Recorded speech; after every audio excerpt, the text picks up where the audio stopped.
everybody, welcome back to Nerd Goblin Art. I'm Lula. So, as you've probably surmised by now, I am a fan of Beetlejuice. So, using our 3D printer, we got this awesome sandworm, and I'm going to paint him up. Yes. And he's going to go inside of this skull mold. I thought it'd be cool. I thought it'd look good. I thought it was a good idea. And fingers crossed it will work. Now, it is a pain in the backside to paint. I'm not going to lie. It's not the first time I've painted this sandworm, this particular print. But he's doable. And, you know, once you know what you're doing, you start from the inside and work your way out, basically. That was the best thing I could come up with. I'm using mainly Citadel paints and a few Vallejo. I will link them now. The printer we've used is an Elegoo, and it's a resin based printer. It works really well. So I will also link that in the description below. They're not for the faint-hearted. I thank Mr. Goblin every day for his patience, because he's the main guy in the house in regards to the actual prints. So like I said, I'm working my way inside out. Is the best way to tackle this particular print. It's fun as well. So I've just mixed some music and my red with some white. This up. But if you are interested in a tutorial for painting anything, you let me know in the comments and I'll happily sort that out.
Okay, so here you can see that I've coloured in the inner worm's eyes. I have used a cad yellow from Golden. The reason being it gives me really good coverage. And I did forget to say at the beginning of the video, the sandworm has been sprayed and primed. It was primed with white just for better and easier painting because the print actually came out. Just getting into all the little nooks and crannies now of the outside of the larger worm's face. And again, I'm just using a mixture of white and red.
I've given him his eyeshadow, and next I want to be starting on his tongue and his teeth, and then I can apply his lipstick, which is a very packaging.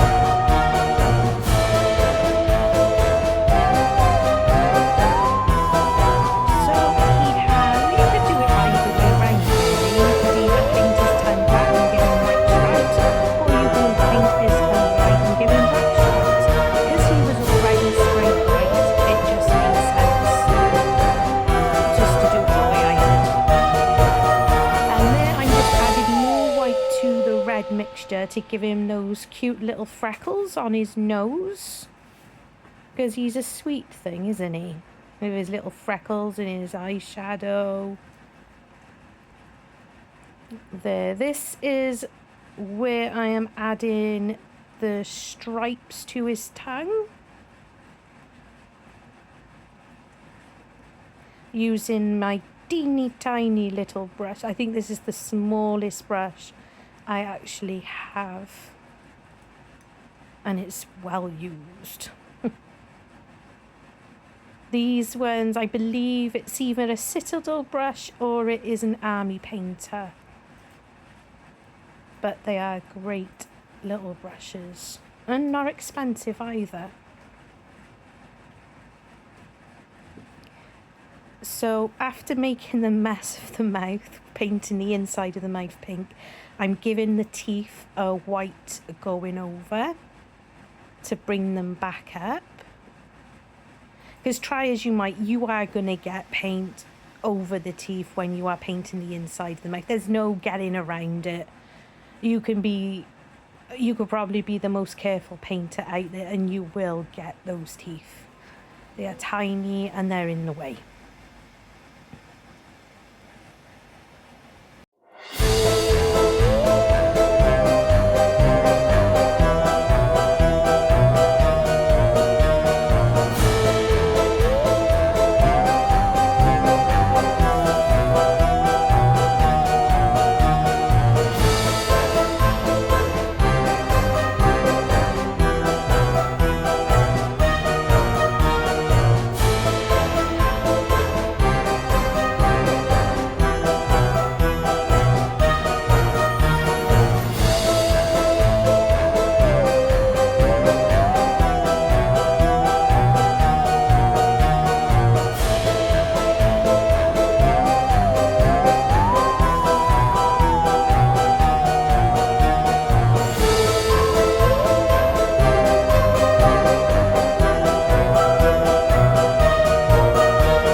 Okay, so this I believe is called Baharroth. It's a blue, icy blue type paint, bluey, greeny, really cool paint. But like I say, as usual, I will link the names of things in the description box below. It's just a steady hand. It's actually surprisingly relaxing painting like this. I really do enjoy it. So, what do you think of that? That's the inside. And I'm just gonna add some yellow contrast on the eyes. I get that the way this design is going to work, you're probably not going to be able to see much of this detail with it going into the molds. But I know it's there, and it's important to me that all those little things are right and good. I'm just tidying up there a little bit with white over where I got a little bit of the blue, and then touching up the blue again. It's just a case of sitting back, looking and picking out those details that need doing. It doesn't need to be perfect. It is going in inside. I realise this, that it's, you're not going to be able to see right inside there, but when you paint, when you do paint like I do, those little details really do matter. So a bit of touching up on his eyeliner, and I've given him his little black pupils, and I'm even going to give his little tiny white dot on his eyes to bring those eyes to life.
Of the sandworm now, so I'm just using the black to give him his stripes. Obviously top and bottom is important, but they're there. Again, you potentially won't be able to see. I'm going to do the eyes now, and I'm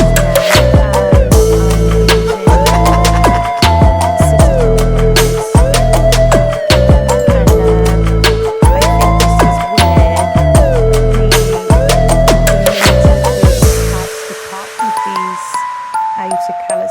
And that blue is nearly gone. I've had to use pliers to pull the lid off to get the last little scrapings out of there.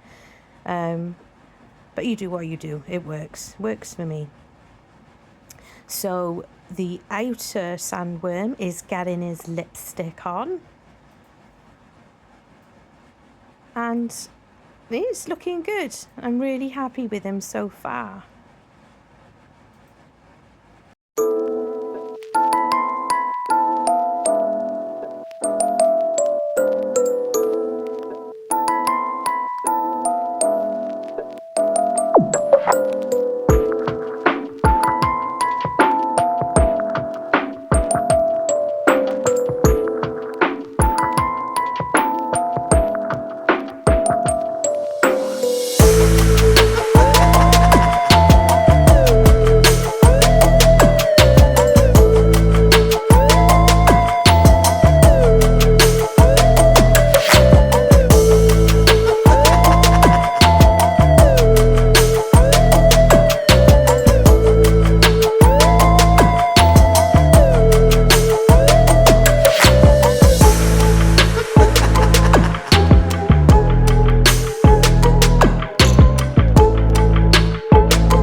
painted and I am happy. Yeah, he's looking good. It's almost a shame that he could potentially be ruined by going into resin. So I'm going to seal him. I'm using the matte varnish by Liquid-X. Yeah, it says on the box in general to try and give things so many weeks. But I don't have that time. So I'm just giving it going over, and as you can see there, my fingers still had paint on them. The paint was actually dry on the Sandworm, but I'd got some on my fingers, so I just quickly touched that up. So I'm only giving it one coat of this Liquid-X. I guess you could probably use stuff like Mod Podge, which I do have, but this is what I tend to use on acrylic paints. I'm just sealing it because I don't want anything potentially running inside the resin. So on to step 2. Now I've got out my skull mold, and I'm using my tiny Turner pigments. I did debate doing like a white and a black, like a stripy effect. If you've seen my video where I make a snow globe skull globe, I only covered the eyes and the front of the face and around the bottom sides with any pigment paste. Not paste, pigment powder, mica powder. So I did consider giving it like the stripy effect, but I thought no. So I've gone for this green colour. You know, going with the idea with Beetlejuice's face. He's often got a lot of like green mixed around his eyes and stuff. So yeah, so I'm using the green around his face, and I'm going to use the other colour over his teeth. It is messy and it is hard. It's not the easiest thing to do because these colours, they're so light, and it's why I really do recommend wearing your face mask when dealing with them, because you don't want to be breathing this stuff in. It's probably non-toxic wherever, but still I'm wearing a mask while I'm videoing and making these. So I'm putting on the other colour there. Now these colours in general, they're always going to be better with black resin, but I won't be doing that. But they're still going to be good either way because they're a very good quality pigment. As usual, when you turn your molds from being inside out, you are going to disturb where you are going to disturb it. You are going to knock powder into parts where you didn't want it. So you just got to take your time and be careful. I'm just using a baby white. I probably should have got out my cotton buds, but I couldn't be bothered. Sorry. So I am just touching at parts that I can see that got knocked a little bit out of place, and this powder is so fly away. I just kept getting it everywhere. And I was like, for goodness sake. Oh no. So there we go. So I've added those powders, and we're on to step 3. Now this is where hindsight is a wonderful thing. Now I decided to position my Sandworm because I only want to do so far in basically clear resin, and I want him to be coming out of some sand. So I'm going to use, I thought I'll use my glue gun and a lollipop stick. Yeah, that should work. What I wish I'd done was just screwed in an eye hook it would have been quite simple. The resin, the 3D resin prints can take it, and I could have attached some string to a lollipop stick. But you live and learn, so you'll see. Anyway, it's not too much of a disaster, but this worked. So I've attached my sandworm to a lollipop stick, so I'm able to suspend him upside down, so he's not touching the bottom of the skull.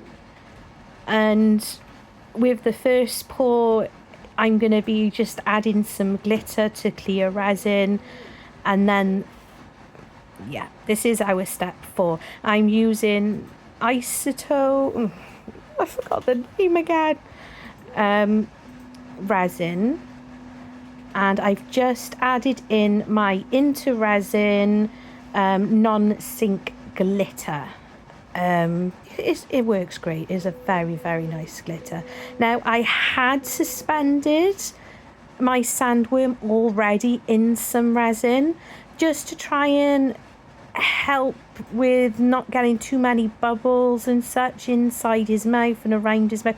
We'll see. I can't tell at this point if that worked, but you know. So adding in the resin, I'm just giving a squidge and a squeeze, still working out if that's the position that I'm happy with.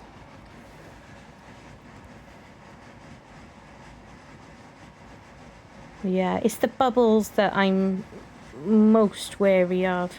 And I did just give her a little spritz of isopropyl alcohol. Try not, it shouldn't have got on any of the work there. So I have filled it so far because, as I said, I want him to be coming out of sand. So once this pour has cured, I'll add on the final base. I would love it if you would subscribe. It's free. It really helps me. That'd be fab. So there, and I didn't want him touching the I do move it a bit. It looks like it's touching, but it's not.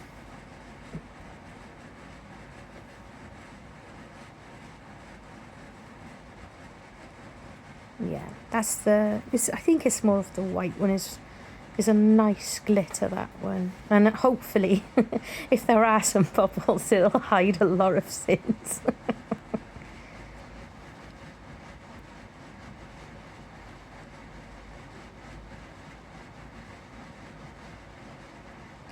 So, on to the next step. The 5th and final, hopefully. Now, you can see there that the lollipop stick has moved. I was keeping my eye on it, and I do wish that I had done what I suggested by screwing in an eye hook and some string. It would have been better, because the glue gun, the glue stick, obviously, yeah, it was close. Look, it was hanging on by a thread, and I was able to twist it slightly, but it did mean that the sandworm did move a bit, but it doesn't look like it's a problem. I hope.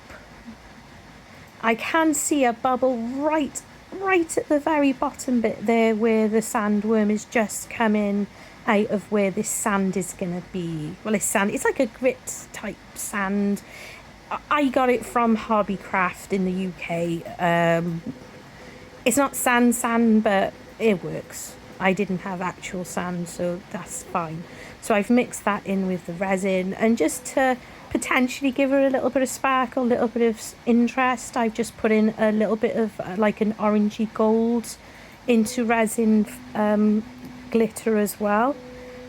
So that's the base covered. And this is the point where we pray to the gods of resin that hopefully this is gonna work. So fingers and toes crossed. Okay, the reveal. So obviously I record and then I edit and such, so I know how it's going to turn out.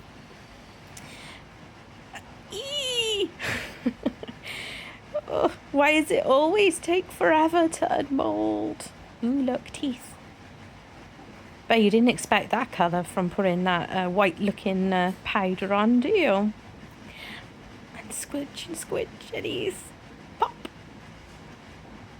And always put your moulds back the way they were. Tiny little bit of all things. Ready? Are we ready? And... whee! Well, it worked. It's not exactly... the positioning isn't the best. I am happy. I kind of wish that I hadn't put the glitter in. It's cool. I really like it. I do wish that I hadn't put the glitter in because it is pretty clear. There's very little in the way of bubbles that I can see. Now, I probably need either a smaller 3D print or a bigger skull, but I am happy. I mean, check it out. It's cool and it's something I've never seen before. Thank you so much for watching. I hope you enjoyed it. Love you. Stay weird.